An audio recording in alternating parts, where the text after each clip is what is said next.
আছে গৰমখনত। মই ভাত বনাই হৈ গ'ল, ভাত খাবলৈ মানুহ বিচাৰি ফুৰিছোঁ, আহি নৈকানত আছে এইখন গৰমত। ভাত দেখোন মাছ নহ'লে খাবলৈ মন নাযায়। বহুত দিন হ'ল লোকেল মাছ খোৱা নাই। লোকেল মাছ কেইটামান ধৰোঁ বুলি ভাবি মই তাকে চাই আছোঁ।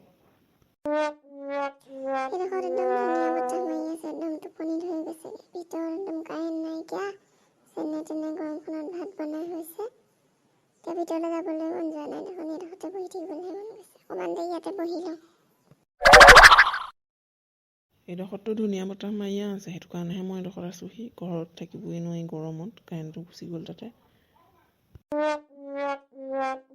এইডোখৰতে অকণমান বহিয়ে যাওঁ, ধুনীয়া বতাহ মাৰি আছে। ভাতটো এতিয়া ক'ত খাব? মাছ ধৰি নোহোৱালৈকে ভাত এতিয়া নাখায় আছে। বোপাই, তই ঘৰৰ দৰজা চৰজা খুলকাই থৈ গুচি আহিছা নেকি আকৌ? তোমালোক দুয়োটা ইয়াতে আছাহি, মই অকলে অকলে কি কৰিম ঘৰত? সেইটো কাৰণে ময়ো গুচি আহিলোঁ, ইমান গৰম ভিতৰত। বোপাই, তই ক'লে গৈছগৈ? এইডোখৰতে বহি থাকিছনে?